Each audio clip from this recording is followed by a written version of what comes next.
Hey, Slash Lady Buckaroos, how the heck are you? I am Tom the Whiskey Whisperer. Thought I'd have a couple drinks with you anyway. Thought I'd pour the rest of my Heaven's Door. I had about 2 ounces left. The Revival. It's 92 proof Tennessee straight bourbon whiskey. Let me show you that bottle there. It was part of a 3 bottle set. And since it's the first one of the night, decided to have this one on the rocks with you. Uh,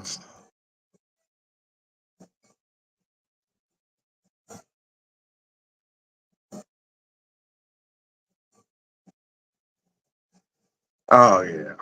Oh yeah, baby. I thought about putting a lemon slice in this. Now we're just gonna go as is. Gonna brighten it up, make it more summer. But I thought just as is, baby. I am gonna have some whiskey neat with you next, but I thought I'd start with this first.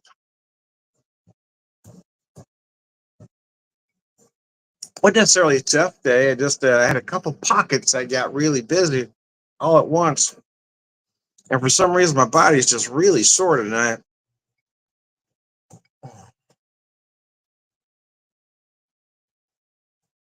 In a little bit of pain, man. Just hurting a little bit, man. Not a lot to worry about, but I'll be all right. Lower that touch. Let me check something real fast. Got the right settings on here.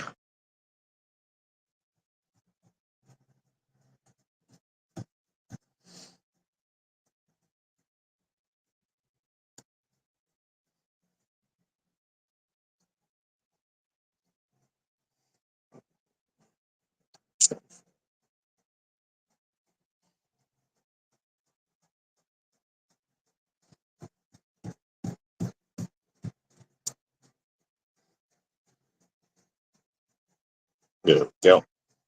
We'll just let that run like that, and I'll finish this whiskey with you. Getting close to our vacation.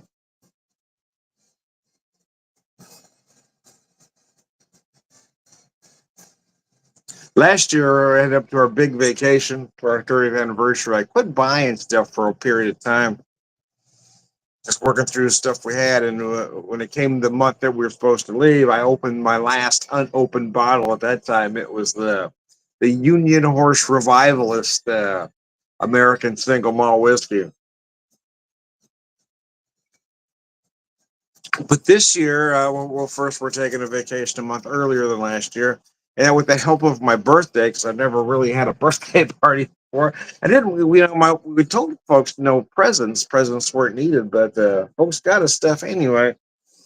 Anyway, because of that, I've got about 6 unopened bottles. I may open one more at the beginning of August. I haven't decided yet.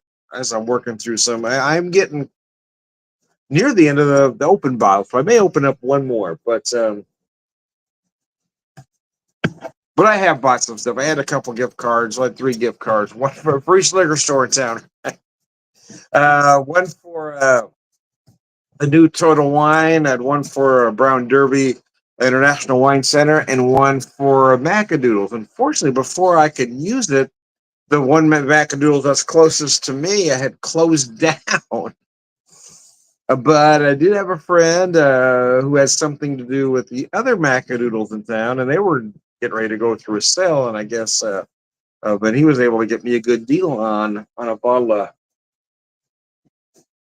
Buffalo Trace, so I used my last gift card to pick that up. It's $25 gift card. I figure a bottle of Buffalo is worth 25. So I've never said it wasn't a good whiskey. I just said I'm not paying 50. I'm not paying 75. I'm not paying 100, and I'm never buying it on a secondary market. I don't buy anything on the secondary market. Secondary markets are the worst thing in well, let's say bourbon specifically, but any whiskey right now. You have folks that are intentionally ripping people off, making you think you need things that you don't need. And it just irritates me to no end that folks have no scruples that will intentionally rip people off. and call it capitalism. It's just capitalism. No, you're being a dick. That's not capitalism. You're just being a peckerwood.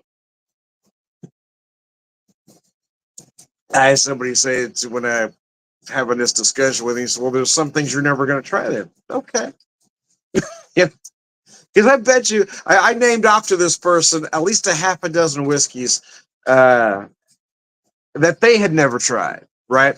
And that are readily available, not on the secondary market. So yes, there's stuff for everybody to try. Nobody's ever going to try everything.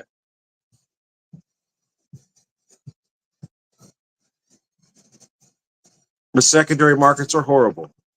They make weak will think they need stuff they don't need and pay too much for it.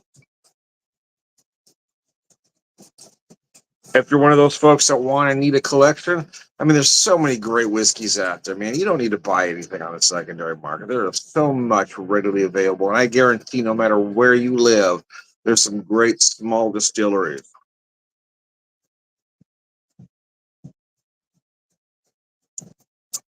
And I try to stay focused on that. I don't worry about what I can't get. I just try to get what I can.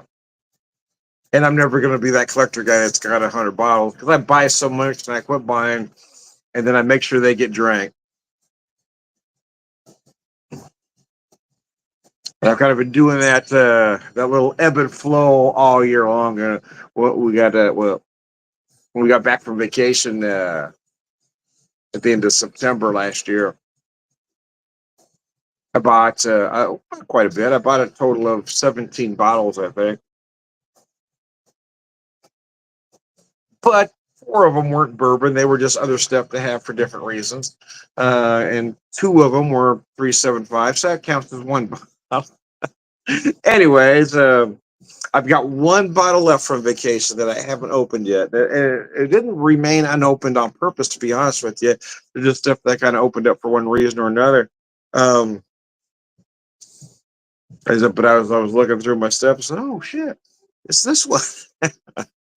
It happens to be a bottle from Switchgrass Spirits out of St. Louis.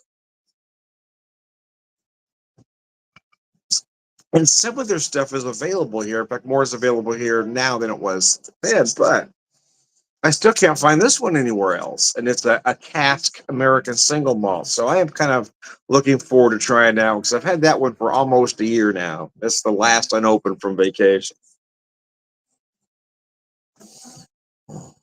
I have a bottle of the Hotel Tango 10-year-old bourbon that was originally I was going to open on my birthday, but we had that big party, so I didn't.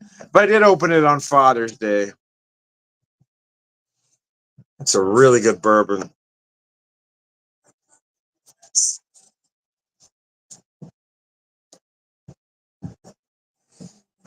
So, anyways, let me finish this rocks up. So I don't want too much more water to get in here.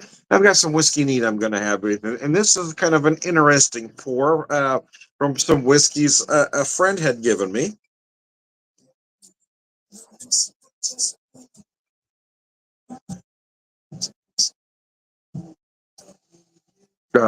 I do like the new Riff products. I got to be honest with you, I really do.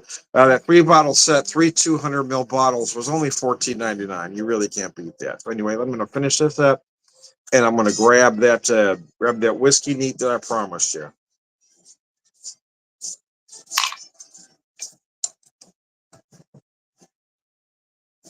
So I hope my friend doesn't get upset that I did this, but I wanted to try it. I was really intrigued. Let me show you the pour there. Nice color, right? So he gave me a couple different. Well, there was a third bottle, but it was a different brand. I didn't want to mix that. But one is a Chattanooga single barrel select peated at 119.6. Let me show you that bottle. A little experimental bottle there. The other was a Chattanooga cask at 111. So one's at 111. The other one's at 119.6. One peated, one not. So I poured what was left in each one. Looks like there's a tiny bit left in that bottle, though. I thought I got it all out of there, but Might as well make sure we got it all, huh? There we go. Cute little bottles, are they not? Anyways, um, I do have a couple beers left in the fridge, and I may get to them. I was really feeling the whiskey. Been really struggling with beer. I don't know why. Hasn't been agreeing with me. I don't think I've got a. I'm relatively certain I'm not developing a gluten allergy, but there's something keeping me from processing it well. So one peated, one not. Both cast. One at 119 and changed. The other one at 111. There's about 2 ounces in each left. Give me a nice solid 4 ounce pour. Oh wow! I've had these. I had them individually to do a video with it, talk about each whiskey on its own. But I was kind of curious with what I had left, just to mix them both together and see it. I want to thank my friend Seth from Pez Whiskey Reviews for this one.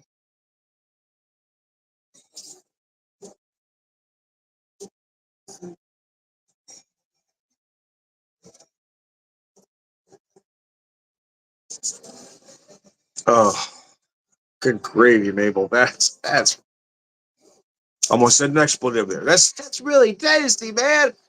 First thing to get involved with that's. Oh, don't stop yourself. Anyway. Oh, the bones are starting to feel a little better already. Yeah, I was really hurting tonight for some reason.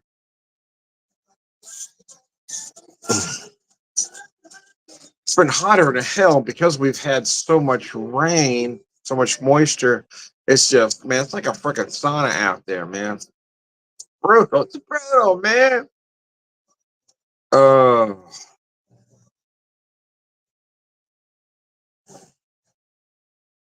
Cash flow is a little tighter this year. I was able to get some stuff saved up last year for a big vacation, but things kind of came up all of a sudden that we weren't expecting. But I already had some dates selected for vacation, so we said, well, let's just do it anyway. But just gonna, we'll scale it down. So we're gonna go somewhere, but only about 4 hours from home instead of being gone as long as we were last time. We're only going to be gone a handful of days, but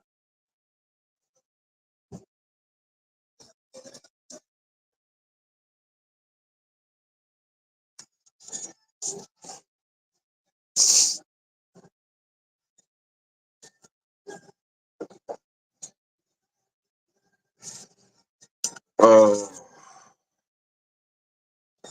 gosh, that's nice. There's a lot of big barrel notes. I remember that from the Chattanooga cask.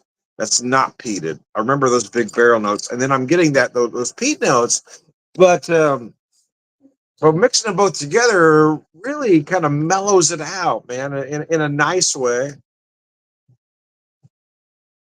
Gives you that notion, of that peat smoke without being overpowering. I kind of like the blend of both of them together.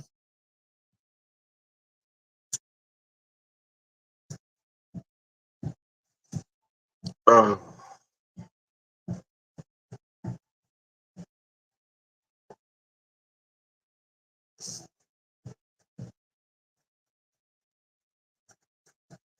oh, that's nice, man.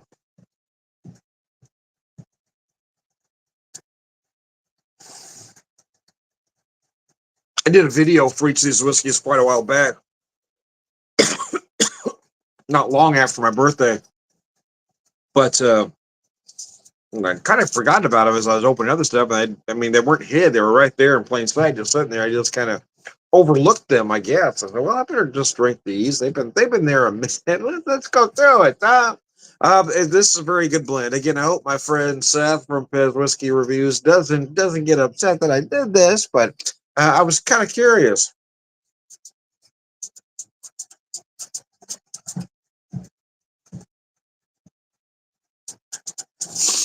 Oh,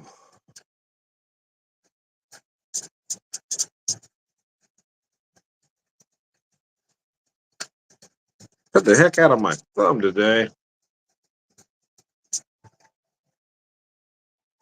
And one thing you'll find when you get older, you bleed easy and you bleed a lot. You just bleed, man. So yeah, I was washing glasses and one just shattered in my hand. I just sliced the shit out of that thumb. Trying to get a wrap, try to just do everything with my left hand. Which isn't too bad. I am right-handed, but there are some things for whatever reason I can do better with my left hand anyway. Or not that, but some things the left hand is actually I use the left hand mostly for washing anyway. So because I usually wash with the left and move it to the other sink with the right.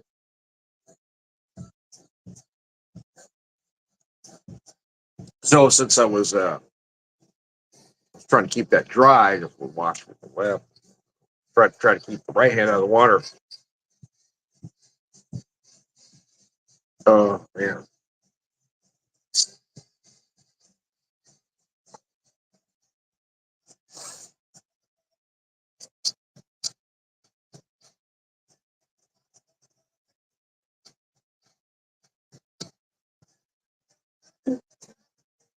Got some nice sugars right up front. I'm gonna say a little bit of brown sugar. I'm gonna say light brown because there's still that little notion of molasses there. I also feel like I'm getting some maple in there as well. A lot of big barrel notes, a lot of big barrel notes going on there in the finish. Very spicy, very spicy. I'm picking up definitely some cinnamon, but also some allspice, some ginger. You might even detect some clove, a nutmeg. For me, I'm getting just that slightest notion of cayenne right there at the end. Jump jive and Manuel.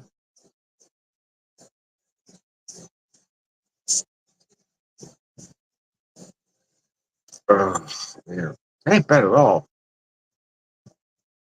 It's a nice blend. My own personal blend. My own personal one time only blend. Oh, mercy. Whew.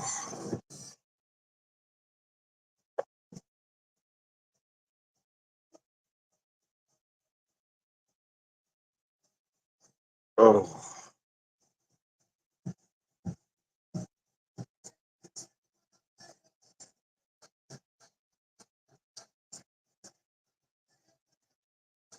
Anyways, I think I'm going to wrap this up because this is going to take. I don't want to drink this fast. So, anyways, I am Tom the Whiskey Whisperer, Whiskey Evangelist, full of whiskey.